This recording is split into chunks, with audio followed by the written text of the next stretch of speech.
So hello everyone.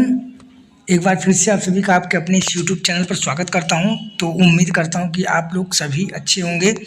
तो दोस्तों, जो आजकल एक मेन मुद्दा जो वायरल हो रहा है कि 8 पे कमीशन अगर आएगा तो आपका जो बेसिक सैलरी है वो क्या होने वाली है, और वो लेवल 1, लेवल 2, 3, 4, 5, 6 की कितनी बेसिक पे हो जाएगी, और बेसिक के साथ साथ आपका क्या क्या बढ़ने वाला है, सब कुछ इस वीडियो में मैं क्लियर कर दूंगा।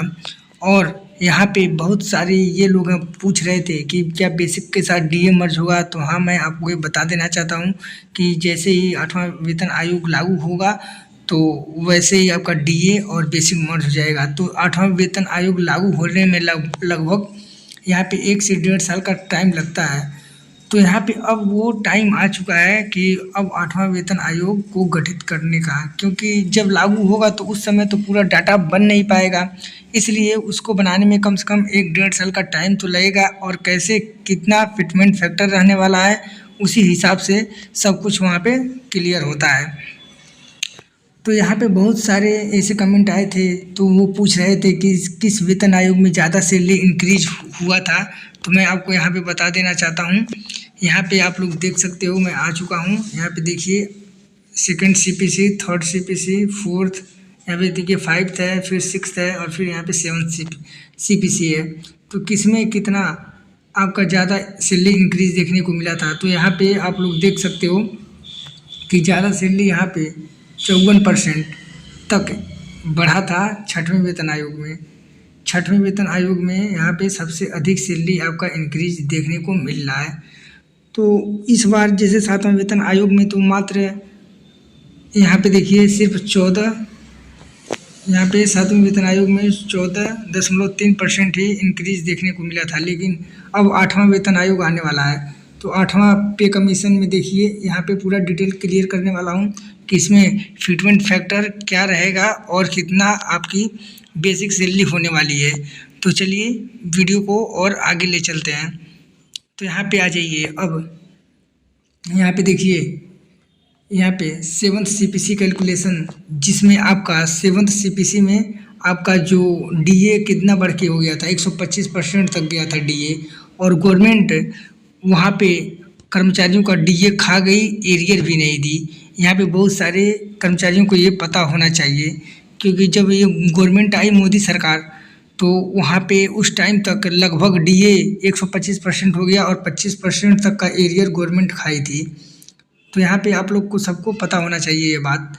और फिर यहाँ पे देखिए, उस टाइम जो फिटमेंट फैक्टर था वहाँ पे 2.25 तक हो गया था, और उसको मर्ज कर दिया गया अब डीए के, मतलब कि फिटमेंट फैक्टर डीए जो मर्ज किया गया था वो 2.25 हुआ था तब किया गया था। और फिर यहाँ पे देखिए, अब जो 8वां वेतन आयोग आने वाला है, डीए 62% तक होने का चांस है 1/1/2026 तक। तो उस हिसाब से यहाँ पे देखिए फिटमेंट फैक्टर कितना है, 1.16 होने वाला है।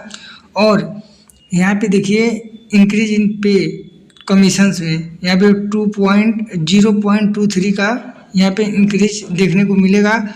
और वहाँ पे सीपीसी फैक्टर जो है, जो फिटमेंट फैक्टर बोला जाता है, यहाँ पे 1.85 तक बढ़ने का चांस है, जो एकदम एक्यूरेट कैलकुलेशन किया गया है। लेकिन इससे पहले बहुत सारे जो चैनल हैं वो बोल रहे थे कि फिटमेंट फैक्टर 2.28 होने वाला है, लेकिन नहीं, यहाँ पे फिटमेंट फैक्टर जो रहेगा 1.85 तक होने की उम्मीद है। क्योंकि अभी जो डीए बढ़ा है 1 जुलाई 2024 में जो डीए बढ़ा है मात्र 3% बढ़ा है। तो यहाँ पे जो डीए बढ़ा है मात्र 3% तक ही इंक्रीज हुआ है। तो इस हिसाब से अगर देखा जाए तो डीए इस बार 3% बढ़ा है। तो अगली बार कोई ज़रूरी नहीं कि 3% ही बढ़े, हो सके तो 4 या 5% भी बढ़ सकता है। तो इस तरह 4 किस्त डीए की बाकी है। तो उस हिसाब से लगभग यहाँ पे आपका डीए 1/1/26 तक 62% तक होने की चांसेस हैं। और 62 ना होकर और बहुत उड़ के होगा तो वही हो जाएगा 65 तक, लेकिन ज़्यादा चांस 62 पे ही है। और यहाँ पे आप लोग फिर आगे आइए। आगे यहाँ पे आप लोग देखिए, जो 8 पे कमीशन का जो एक्सपेक्टेड इंक्रीजमेंट है वो 14.2% होने वाला है। तो 14.2% अगर हम लोग उसका वैल्यू निकालेंगे तो यहाँ पे देखिए टोटल वैल्यू यहाँ पे आप लोग को शो नहीं हो रहा होगा, लेकिन यहाँ पे मैं दिखा दे रहा हूँ। यहाँ पे 0.23 आएगा और इसी को इंक्रीज किया जाता है। तो यहाँ पे इंक्रीज करने के बाद जो वैल्यू निकल के आएगा उसी हिसाब से यहाँ पे आपका 8 CPC में आपका बेसिक सैलरी को बनाया जाएगा। तो फिर ले चलता हूँ वहाँ पे जहाँ पे आप लोग का बेसिक सैलरी का स्ट्रक्चर है। तो यहाँ पे आ जाइए।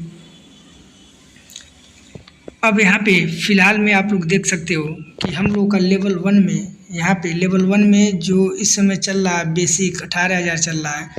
तो 18,000 अब बेसिक में ही जितना आपका फिटमेंट फैक्टर रहेगा उससे मल्टीप्लाई करेंगे 1.85 जो होगा मल्टीप्लाई करेंगे तो हो जाएगा 33,300।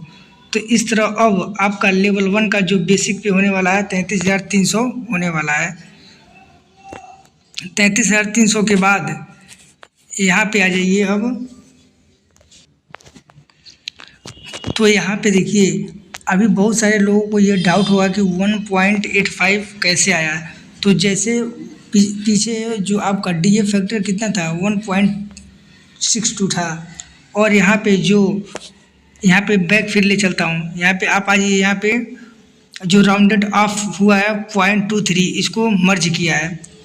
तो जो राउंडेड ऑफ है यहाँ पे इसको मर्ज किया है तो 1.62 प्लस 23 को ऐड करेंगे तो 1.85 आपका जो फिटमेंट फैक्टर निकल के आएगा और इसी हिसाब से बेसिक सैलरी आपका बनता है।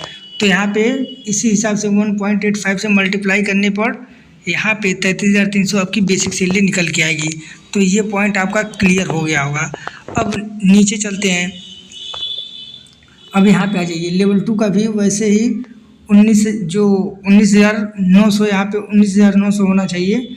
तो वहाँ पे आपका जैसे मल्टीप्लाई करेंगे 1.85 तो 36,815 आ जाएगा। फिर यहाँ पे देखिए लेवल 3 का जो है 21,000 बेसिक पे इस समय चल रहा है। तो 1.85 से मल्टीप्लाई करने पर 40,145 आ सकता है।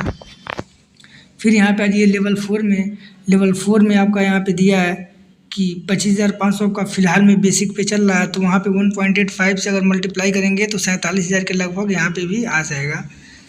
फिर और लेवल 5 का निकाल लीजिएगा। तो यहाँ पे देखिए यहाँ पे लेवल 6 का यहाँ पे दिया है और लेवल 5 का कितना आएगा। अगर लेवल 5 का निकाल रहे हैं आप, लेवल 5 का होता है बेसिक पे 29,000 कुछ होता है समथिंग में, मुझे क्लियर नहीं मालूम है। तो उसमें आप 1.85 से मल्टीप्लाई कर लेंगे तो उसका भी बेसिक पे निकल जाएगा। और यहाँ पे लेवल 6 का देखिए 35,400 है। तो उसमें भी 1.85 से मल्टीप्लाई करेंगे तो 65,490 रुपये तक यहाँ पे आपका बेसिक सैलरी होने वाली है। तो दोस्तों इस हिसाब से आप लोगों का जो DA फैक्टर और राउंडेड ऑफ जो फैक्टर होता है उन सबको ऐड करने के बाद आपका फिटमेंट फैक्टर निकल के आने के बाद वो आपका सैलरी को निर्धारित करता है। तो दोस्तों उम्मीद करता हूँ कि वीडियो आपको पसंद आई होगी। तो वीडियो पसंद आई हो तो वीडियो को ज़्यादा से ज़्यादा लाइक करें, शेयर करें। मिलते हैं नेक्स्ट वीडियो में, तब तक के लिए जय हिंद, वंदे मातरम।